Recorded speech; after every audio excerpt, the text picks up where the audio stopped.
Sabe, existem momentos na história que são carregados de um drama familiar e de um destino que parece divino, não é mesmo? E lá no livro de Gênesis, a bênção final de Jacó é um desses momentos. Um caso à parte, que mistura passado, presente e um futuro que, olha, ninguém podia imaginar.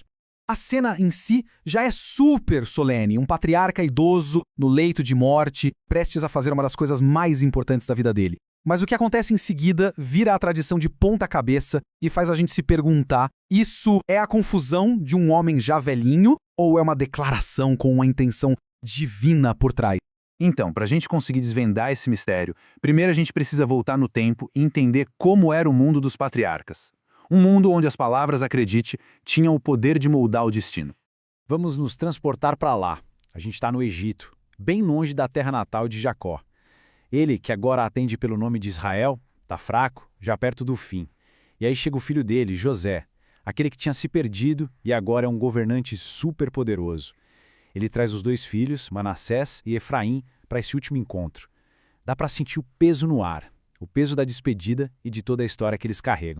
E olha, uma coisa que a gente precisa ter em mente é que, naquela época, uma bênção era muito, mas muito mais do que só umas palavras bonitas. Era um ato que trazia consequências reais, sabe? E permanentes. No Antigo Oriente Próximo, essa tal de bênção patriarcal era um negócio sério, com um peso de lei e um significado espiritual gigantesco. Era vista como o jeito de passar a autoridade, a prosperidade e até a promessa divina para a próxima geração. Pensa só no peso disso. As palavras do patriarca tinham força de contrato, eram vistas como profecias, diretas. E o ponto crucial, uma vez que a bênção era dita, já era, não dava para voltar atrás. Isso explica por que José estava tão ansioso para que tudo saísse certinho, nos mínimos detalhes. Mas antes mesmo da bênção em si, Jacó faz uma jogada legal surpreendente. Ele adota oficialmente os netos, Efraim e Manassés. E isso não foi só um gesto de carinho, não. Foi um ato estratégico que colocou os dois no mesmo patamar dos próprios filhos dele. Com isso, ele garantia que a linhagem de José, o filho amado de Raquel, recebesse uma porção dobrada da herança, sabe? Cimentando um lugar de destaque entre as futuras tribos de Israel. Bom, com toda essa parte legal resolvida, a cerimônia que foi toda planejada está pronta para começar. Mas é exatamente aqui que a história dá uma virada que ninguém, muito menos José, podia esperar. A visão de Jacó podia até estar falhando, mas a mente dele não. Estava afiadíssima. Quando ele pergunta quem são estes, não é porque ele esqueceu quem eram os netos. Segundo os estudiosos, esta era uma pergunta formal, parte do ritual para registrar a adoção e a bênção. Era para garantir que tinha testemunhas ali, vendo tudo. Passado esse momento formal, José age como um verdadeiro mestre de cerimônias. Ele posiciona os filhos meticulosamente, garantindo que cada um ficasse no lugar certo para receber a bênção que a tradição mandava. Manassés, o mais velho, à direita de Jacó, que era o lugar de honra, e Efraim, o mais novo, à esquerda. Esse arranjo mostra direitinho como as coisas funcionavam naquele mundo. À direita, o lugar do primogênito, do poder, da bênção maior. Lá estava Manassés. À esquerda, numa posição secundária, o Efraim. O roteiro parecia que já estava escrito, né? Definido pela tradição. E então, num movimento silencioso, mas com um impacto gigantesco, Jacó quebra o protocolo. Ele simplesmente ignora o arranjo de José e, de propósito, cruza as mãos. Ele coloca a mão direita, a mão da bênção principal, sobre a cabeça de Efraim, o filho mais novo. Dá para imaginar o pânico de José, né? Achando que o pai, por ser cego, cometeu um erro terrível. Ele tenta, fisicamente mesmo, corrigir as mãos de Jacó, mas a resposta do pai é calma, firme, e revela que tinha algo muito mais profundo acontecendo ali. Ele insiste: eu sei, meu filho, eu sei. Aquilo não era um erro, era uma declaração.